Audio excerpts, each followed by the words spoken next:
Notre invité ce matin, Éric Zemmour. Bonjour. Bonjour. Un quinquennat pour rien chez Albin Michel. Éric Zemmour, c'est clair, je ne vous invite pas pour l'audience parce que j'ai lu que vous étiez invité pour l'audience. C'est pas moi qui dis ça. Hein. Non, c'est pas vous. Ah, bon. Non, j'en fais sans vous. Ne vous inquiétez pas. Bien. Je vous invite, mais c'est sérieux, je vous invite par indépendance, par tolérance et par souci d'équilibre. Que les choses soient très claires. Première question, j'ai lu évidemment avec attention la première partie, j'ai pas lu toutes les chroniques, mais la première partie de votre livre. Pourquoi écrivez-vous que Marine Le Pen a toujours été de gauche? C'est marrant que vous commenciez par cette question, parce que ça me paraissait pas essentiel dans mon texte. Ah si. Mais non. Dans une année politique, si. Oui, si vous voulez. Mais écoutez, c'est très simple, je la connais depuis très longtemps. Je pense qu'elle a fondamentalement des réflexes de gauche. Vous savez, comme on disait que Chirac avait des réflexes de gauche, comme on disait que Mitterrand avait des réflexes de droite. Il y a des tempéraments. Hein, on a étudié ça jadis. Oui. Et ben, elle a un tempérament de gauche, que ce soit sur les problèmes économiques, sociaux. Et aujourd'hui, on a l'impression que Florent Philippot lui donne, venant de la gauche chevènementiste, lui donne une espèce de structuration idéologique de son tempérament. Mais vous allez même beaucoup plus loin, vous dites qu'elle est endoctrinée par Florian Philippot. Non, je dis c'est son mentor. Oui, c'est son mentor, si vous voulez. C'est son mentor. Si, c'est son mentor. Oui. Elle est la bonne élève de Troyes chez événementiste, elle se trompe de combat, elle a 25 ans de retard. Ah, mais ça son concept de France apaisée, c'est... Mais ça, c'est... Vous laissez entendre que c'est deux choses absolu. Oui, alors allez-y. Non, c'est deux choses différentes. Alors allez-y. Sur les 25 ans de retard, je m'explique parce que c'est le plus intéressant. Oui. Il y a aujourd'hui le Front National mène un combat pour la souveraineté. C'est un combat tout à fait légitime. J'ai moi-même été contre le référendum sur Maastricht, etc. Donc vous voyez que c'est pas un combat que je méprise du tout. J'étais proche de Philippe Séguin, de Charles Pasqua, donc j'aurais mauvaise grâce. Ce que je dis, c'est qu'ils ont 25 ans de retard. C'est-à-dire qu'aujourd'hui, le combat majeur. Vous savez, dans la politique, il y a une hiérarchie. On peut pas conduire tous les combats. Il y a une hiérarchie. Le combat majeur, c'est l'identité, parce que nous sommes en danger de mort. C'est ça mon sentiment. Et donc je dis, la France ne se bat plus pour retrouver sa souveraineté, mais pour ne pas perdre son identité. Exactement. C'est exactement. Donc vous savez, n'est plus dans la course, quoi. Non, moi, vous savez, son analyse est fausse. Voilà. Alors, je pense que son analyse est surannée. C'est pas faux. Vous comprenez ce que je veux dire? Oui, surannée. Ça veut dire que là, date. Voilà, exactement. Je pense que, vous savez, il y a des pays qui ont perdu leur souveraineté, comme la Pologne, par exemple, historiquement, qui a été partagée entre la Russie, la Prusse, etc., et qui n'ont survécu que parce qu'elles ont gardé leur identité. C'est ça que je veux dire. Et que demain, s'il y avait, comme je dis, une République française islamique, elle pourrait être souveraine. Mais ce ne serait plus la France. Bien. Alors, je vais revenir sur ce concept. Vous avez compris que je suis pas dans le combat partisan. Non, mais je vais revenir, mais je vais finir avec la politique. On est en allée politique. Vous êtes un observateur de la vie politique. Vous dites aussi de Nicolas Sarkozy, je pense que c'est fini. Vous ne dites pas dans le livre. Ah bon. Non, mais vous l'avez écrit. Hein, il ne récupérera pas les électeurs populaires qui ne lui font plus confiance. Ça, je maintiens. Oui, les électeurs populaires. Mais ça veut pas dire qu'il va pas gagner. Mais pour qui allez-vous voter alors? Ah ben ça vous regarde pas. Non. Vous allez voter quand même. Oui, bien sûr. Vous votez quand même. Bien sûr. Vous votez. Bon. C'est vrai que vous aviez envisagé de faire de la politique à un certain moment. Vous savez, ou de vous présenter à la présidentielle. C'est pas la même chose. Oui, mais qu'est-ce que c'est que faire de la politique? J'estime que là, tous les deux, on fait de la politique. Oui, vous êtes d'accord avec moi? Oui. Et plutôt de façon noble, puisqu'on manie les idées. J'attends des questions sur les idées, mais non, d'abord, faut que vous sachiez une chose, Éric, c'est que c'est moi qui pose les questions. J'attends les questions. C'est ce que je dis.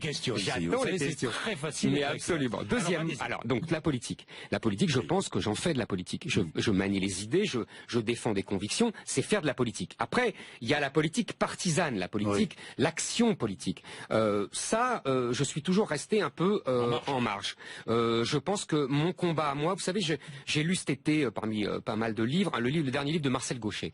Et il dit, ce grand intellectuel dit, nous sommes pas en manque aujourd'hui de mesures, de solutions, nous sommes en manque de diagnostic.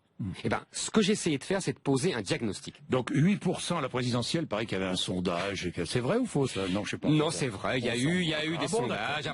Après le suicide français, vous savez, et puis l'effervescence autour de moi, il y a eu tout, quoi. Bon, vous écrivez, l'armée française aurait a un plan pour reconquérir les banlieues. D'où tenez-vous cette information? Eh ben, d'une personne proche de l'état-major français. L'état-major qui dément. Bien sûr, mais je m'attendais. Bon. Vous savez, en 2002... Vous dites comme à Gaza, non. l'armée française a consulté Ah voilà. Les Israéliens. À cause de Gaza, parce qu'ils avaient l'expérience. Voilà, alors, exactement. Comment faire? Bombarder, nettoyer, tuer? Je suis pas le chef d'état-major de l'armée française. Non, mais vous avez vu ce plan. On m'en a parlé. Bon, alors, que contenait ce plan? Ah, mais j'en sais rien, moi. Je vous dis simplement. On vous en a parlé, mais on ne vous a pas dit. Ah non, on m'a pas montré les plans, hein, je suis pas là. On m'a parlé simplement de cette opération Ronce, qui est un plan prévu, mais ça ne veut pas dire qu'ils vont le mettre en œuvre, vous avez bien compris, c'est les politiques qui décident. Simplement, l'armée doit prévoir toute possibilité. Est-ce qu'il faudrait le mettre en œuvre, d'ailleurs? Ah, ça c'est une bonne question. Moi je pense que, si vous voulez, nous avons aujourd'hui de nombreux territoires qui ne sont plus en France. C'est-à-dire que nous avons de nombreuses banlieues qui ne vivent plus. Qui sont colonisées, en quelque sorte. Pour moi, alors c'est ce que j'explique dans le livre, qui sont effectivement, si vous voulez, j'essaie de reprendre les mots. Pour moi, un étranger ou un immigré qui s'assimile au mode de vie français, eh ben, il devient un Français. En revanche, quand un étranger, et quand ils sont nombreux, vivent sur le territoire français, et non seulement refusent de vivre comme les Français, mais imposent leur mode de vie qu'ils avaient au pays, pour moi, ça s'appelle des colonisateurs. C'est ce qu'ont fait les Pieds Noirs en Algérie, c'est ce qu'ont fait les Anglais aux Indes, ça s'appelle des colonisateurs. Et donc, les gens qui vivent aujourd'hui en France, habillés comme au 7e siècle, comme le prophète Mahomet, qu'il soit homme ou femme, moi je fais pas de distinction, ouais, pour une fois, c'est moi qui n'en fais pas, et qui impose un mode de vie inspiré strictement du Coran, ça s'appelle des colonisateurs. Bon, les colonisateurs, donc nous sommes colonisés, enfin certains quartiers sont colonisés, donc il faut intervenir. Il faut une libération. Il faut une libération militaire, hein, puisque vous dites même qu'il faut l'armée à Paris. Oui. Non, je dis dans la capitale. Non, elle y est. Non, je ne propose pas elle y est. Je dis que c'est ridicule. Non, là vous confondez. Non. Je dis elle y est et elle fait du gardiennage. Elle fait du gardiennage. Bon. Est-ce qu'il faut assouplir la législation sur les armes en France? Non. C'est pas mon intention, c'est pas mon avis. Voilà, j'y pense pas spécialement. Non. Vous savez, moi, je suis français, donc pour moi, je suis pas américain, donc pour moi, c'est l'État. Ce que dit Trump. Non, je comprends ce que dit Trump. Vous savez, il faut pas balayer comme ça ce que dit Trump. Je vais vous dire une chose. Un des premiers actes de la Révolution française que nous vénérons tous, hein, un des premiers actes de la Révolution française, ça a été d'armer le peuple. C'est la garde nationale. Le peuple armé, ce n'est pas forcément mal, ce n'est pas forcément méprisable. C'est aussi le peuple qui s'approprie sa liberté. Vous comprenez? Il faut. Alors, bien sûr, il y a des inconvénients. Hein, on va pas parler du contrôle des armes, mais il y a aussi la noblesse du peuple qui s'arme parce que il veut reconquérir sa liberté. Je vois, par exemple, en Corse, le comportement des Corses est admirable. Il y a le procès de Cisco en ce moment. Ça y est. Je trouve que les Corses, eux, le jugement a été rendu. Bon, voilà, les Corses, eux, ne cèdent pas devant la pression islamique, et je les trouve admirables. Et je pense, j'aimerais que les Français les imitent tous. 5 prévenus à Cisco, 3 Maghrébins. L'un a pris 2 ans ferme, les 2 autres de la prison avec sursis, 3 frères, et puis 2 Corses qui eux aussi ont pris de la prison avec sursis. Oui, mais si vous voulez, je pense que les Corses ont raison de défendre leur territoire contre de la prise de territoire et leur identité, absolument. Corse. Oui, mais ça c'est une autre discussion. Française, Corse et française. Les deux.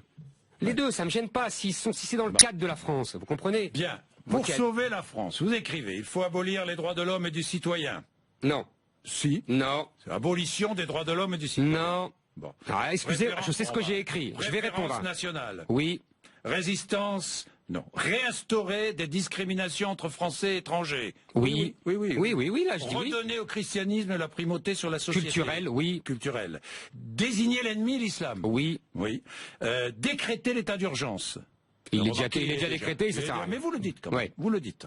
Vous dites remettre l'armée dans la capitale. Non, elle y est. Mais elle y est. Bon, elle y est, peu importe. C'est pas le sujet. Peu importe, c'est pas le sujet. Alors, et puis. Je peux répondre sur la déclaration des droits de l'homme et du citoyen parce que c'est important. Allez. Je ne suis pas d'accord. Là, vous avez vu, j'ai dit oui pour les autres. En revanche, pour la déclaration des droits de l'homme et du citoyen, justement, j'aimerais. Je regarde votre livre pendant. Mais je vous en prie. Allez-y. Ce que je critique, c'est le comportement des juges, Conseil d'État, Conseil constitutionnel, Cour européenne des droits de l'homme, qui depuis 30 ans ont justement trahi la déclaration des droits de l'homme et du citoyen, je dis bien de l'homme et du citoyen. Oui, ça c'est la tradition, exactement, de la tradition française, pour une conception anglo-saxonne qui se contente de défendre uniquement les droits de l'homme, les droits humains, ils disent, les droits de l'individu tout-puissant. Et j'explique que, ça désintègre la société, ça désintègre la nation, parce que l'individu tout-puissant se moque complètement de la société et ne lui demande que des droits. Et troisièmement, cette conception excessive et anglo-saxonne des droits de l'individu est le cheval de Troie de l'islam, qui en profite pour dire à chaque fois « mais c'est notre liberté ». Les femmes se baladent dans la rue voilées, c'est notre liberté. Elles font en burkini, c'est notre liberté. Page 41. Or, pardonnez-moi. Je vais vous lire, parce que c'est le mieux. C'est le mieux, absolument. Oui. Or, si vous voulez, c'est une structure collective, coercitive, voire totalitaire qui est l'islam, qui se sert les droits des individus pour imposer sa vision et pour conquérir de nouveau des territoires et des espaces publics. Les droits de l'homme sont ainsi devenus l'arme atomique de destruction des peuples européens. Voilà. Pour sauver le peuple français, il faudra abolir, je dis bien abolir, oui. la religion des droits de l'homme, c'est une question de vie ou de mort. La religion des droits de l'homme, pas la déclaration des droits de l'homme et du citoyen. Non. Et après vous déclinez. Non, Jean-Jacques, c'est pas une nuance. C'est deux conceptions. J'ai une autre question à vous poser. C'est important, c'est quasiment philosophique. Peut-on être français sans être blanc? Évidemment. Oui, sans problème. Alors, les identitaires disent non. On vous qualifie d'identitaire. Est-ce que vous êtes un identitaire? J'en sais rien. Je défends l'identité française. Oui. Et l'identité française, c'est toujours pareil, la fameuse phrase du général de Gaulle, qu'on ne cite jamais entièrement. Et ça va répondre à votre question. Je l'ai lu. Le général de Gaulle dit, bien sûr, il est bon qu'il y ait des Français noirs, jaunes et bruns. Ça répond à la première partie de votre question. Mais il faut qu'il reste une minorité, car nous sommes avant tout un peuple de race blanche, de religion chrétienne, de culture gréco-latine. Il le dit à Perfit, il le redit dans les mémoires d'espoir. Oui, il a aussi dit à propos des Juifs, peuple d'élite, communautarisme, sûr de lui-même et dominateur. Il n'a pas dit communautariste, il a dit peuple d'élite, sûr de lui et dominateur. Et dominateur. Oui, peuple d'élite, sûr de lui et dominateur. Oui. Bon. Ça a fait scandale, mais il y a du vrai. Il y a du vrai. Oui, bien sûr, et j'en suis. Alors je connais. Oui, non, mais justement. Et alors, mais lui ne maniait pas la langue de bois. Il n'était pas emprunté par le politiquement correct. C'est sûr qu'aujourd'hui, il serait au tribunal encore plus que moi. Donner un prénom qui n'est pas français à son enfant, c'est se détacher de la France. Oui. Oui. Bon. Je peux vous répondre. Je vais prendre quelques exemples. Vous allez me répondre. Voilà. Jamel Debbouze, Zinedine Zidane, Elie Semoun, Omar Sy, je sais pas moi, Najat Vallaud-Belkacem. Oui, tiens, je vais vous poser une question encore. Allez-y. Ce matin, j'avais le père d'un petit garçon de 4 ans et demi qui a été tué à Nice par le terrorisme, fauché par le camion. Sa mère s'appelle Samira. Est-ce qu'elle est moins française que vous ou moi parce qu'elle s'appelle Samira? Très bien. Franchement. Très bien. Vous essayez de faire du pathos, mais ça marche pas avec moi. Mais je ne fais pas. Mais c'est pas grave, Jean-Jacques, c'est pas grave. Je vais vous répondre. Mais je vais vous répondre rationnellement, moi. Je vais vous répondre rationnellement. Est-ce qu'elle est moins française que vous et moi? Il y a, vous savez, vous connaissez, je ne sais pas si vous connaissez, le grand sociologue Philippe Thierry Barne, qui fait une distinction très intelligente. Il dit, il y a le corps social et le corps politique. Le corps politique, c'est le corps politico-judiciaire. C'est-à-dire que les Français sont ceux qui ont une nationalité française. Omar Sy, Jamel Debbouze, cette dame, moi, Elie Semoun. Nous sommes, ils sont moi, aussi, voilà. Ceux-là, ils sont aussi français Manuel que moi. Valls. Bien sûr, Manuel, il s'appelle, pas Manolo. Ouais. Ils sont aussi français que moi et que vous, et on est tous français puisqu'on a la nationalité française. Ça, c'est le corps politique. Maintenant, il y a ce qu'il appelle le corps social. C'est-à-dire l'acceptation par le corps social de l'appartenance au groupe. Et là, en se donnant des prénoms qui ne sont pas dans la tradition française, ils se mettent en dehors du groupe. Le groupe ne les reconnaît pas comme totalement français. Alors vous voulez revenir à la loi Bonaparte? Alors c'est absolument la loi qui a été abolie en 1993. Exactement. La loi du 11 germinal en 11. 1er avril 1803. Voilà. Et qui dit qu'il faut prendre des prénoms français dans le calendrier. Non, elle dit pas ça. Je l'ai là. Elle dit pas ça. La loi du 11 germinal en 11. Attendez, vous voyez ce qu'elle dit? Oui, allez-y. Bon. Allez-y. Je vous dis. Les noms en usage dans les différents calendriers. Merci. Et ceux des personnages connus de l'histoire ancienne pourront seuls être reçus sous les registres de l'état civil. Vous dites la même chose que moi. Attendez. Il n'y a pas de référence au prénom chrétien. chrétien. Mais parce que c'est les calendriers. Quand il dit que calendrier, ça veut dire le calendrier des saints. Révolutionnaire. Non, mais oui, oui. Alors, est-ce que vous donneriez, je sais pas, le prénom de Philogon à votre fils ou de Vénéfride? Ne jouez pas. Mais je ne joue pas. Moi, je vais vous montrer quelque chose, Jean-Jacques. L'instruction générale de l'État civil, 1983. Oui. La gauche est au pouvoir, d'accord? Ils repartent, donc ils demandent l'application de la loi du 11 germinal en 11. Et ils écrivent, là, je vous le note, puisque je crois votre caméra là. Non, hein, ces considérations, alors ils donnent les exceptions, les tolérances, alors des prénoms comme certains prénoms étrangers comme Nadine, comme Manfred, ou des prénoms tirés de la mythologie comme Achille, vous voyez, qui sont pas dans le calendrier, mais oui. Et ils mettent en note, puisqu'on est en 83 et qu'il y a eu le regroupement familial. Connu de l'histoire. Exactement. Comme il y a eu comme il y a eu des regroupements familiaux, le regroupement familial depuis les années 70, il y a de plus en plus de maghrébins. Donc se pose la question des prénoms maghrébins. Bon, ils écrivent. Ces considérations militent en faveur de l'admission des prénoms coraniques. Vous voyez, on dit bien coraniques. Pour les enfants de Français musulmans, il y aurait d'ailleurs intérêt dans ce dernier cas à ce que l'officier de l'état civil conseille discrètement aux parents d'adjoindre un prénom français au prénom coranique de leur enfant. Cette pratique serait en effet de nature à permettre ultérieurement une meilleure assimilation de l'intéressé à la communauté nationale. C'est exactement ce que je viens de vous expliquer. On était en quelle année là? 1983. Et nous sommes en quelle année? En 2016. Pourquoi êtes-vous toujours dans le passé, toujours dans le... Pourquoi quand le passé... Mais je vais vous expliquer. Je vais vous expliquer. Pourquoi quand le passé est mieux que le présent, ne pas revenir au passé?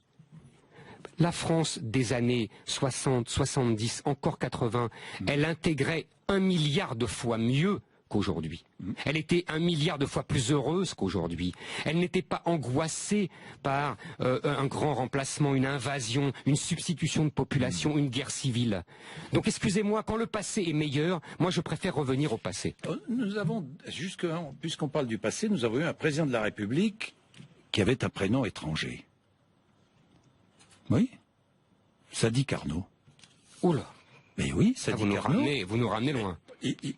Prénom illégal. Ouais. Mais vous pensez qu'un prénom français d'origine étrangère est un prénom illégal? Non, j'ai pas dit. Mais... Alors il est quoi? J'ai pas dit illégal. Alors, j'ai dit. Je comprends pas. Je comprends pas. Mais c'est très simple pourtant. Mais si j'écoute. Les étrangers doivent se faire accepter par le groupe. Moi-même. Moi je vois. Excusez-moi. Moi-même, ma famille, elle venait de l'étranger. Enfin, c'était pas vraiment l'étranger puisque l'Algérie était française. C'est plus compliqué. Mais qu'est-ce qu'ils ont fait? La première chose qu'ils ont faite, ils ont fait 2 choses. 1, ils ont abandonné leurs vêtements arabo-musulmans pour des vêtements français, européens. Et 2, ils ont donné des prénoms français. Si j'ai envie de rendre hommage à ma mère, à mon père, à mon grand-père, à ma grand-mère, Zemmour. Oui. J'ai le droit. Bien sûr, vous avez tous les droits, Jean-Jacques Bourdin. Oui, j'ai tous les droits, oui. Non. Le citoyen? Non. Mais non. C'est là où le mot citoyen. Mais vous croyez que les générations du passé, d'Italiens, d'Espagnols, de Polonais, qui ont fait l'effort de donner un prénom français, laissez-moi finir. Pas à l'époque. Est-ce que vous croyez qu'ils n'aimaient pas leur mère et leur père? Qu'est-ce que c'est que cet argument ridicule? Éric Zemmour, dernière question. Pourquoi avez-vous écrit, c'était en 2014, parce que ça m'intrigue, le pouvoir doit rester dans les mains des hommes, sinon il se dilapide. Dans l'histoire de France, les femmes sont les régentes, ça a toujours été comme ça, les femmes n'expriment pas le pouvoir, elles ne l'incarnent pas, le pouvoir s'évapore dès qu'elles arrivent au pouvoir. Pourquoi est-ce que vous avez écrit ça? Je comprends pas. Ça n'a pas grand rapport avec ce texte, mais c'est pas grave. Mais il faut assumer. Mais j'assume toujours tout. Alors c'est pas moi qui vais pas assumer. Alors assumez. Et je pense qu'il y a une soumission des femmes. Mais non, mais ne mélangez pas tout. Il y a un rapport historique, presque anthropologique, entre le pouvoir et la virilité. C'est comme ça dans l'histoire, c'est comme ça dans nos inconscients collectifs. Quand une femme est au pouvoir, il y a une espèce de hiatus. Elle n'assume pas complètement le pouvoir, ou alors elle n'assume trop, et les gens, les peuples ont du mal. Alors ça existe, hein, ça arrive. Il y a Catherine II de Russie, il y a d'autres exemples de femmes de pouvoir. Évidemment, ce que je dis, c'est qu'aujourd'hui, alors qu'il y a beaucoup de femmes dans la vie politique, beaucoup. Oui, dans les pays occidentaux. Oui, pas chez nous.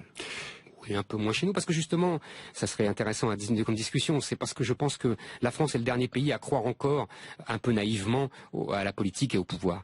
Les autres ont compris que le pouvoir n'était plus dans la politique. Si j'ai bien compris, le pouvoir doit être exercé par les hommes. Oui, le pouvoir politique doit être exercé par les hommes. Il y a un rapport entre le pouvoir politique.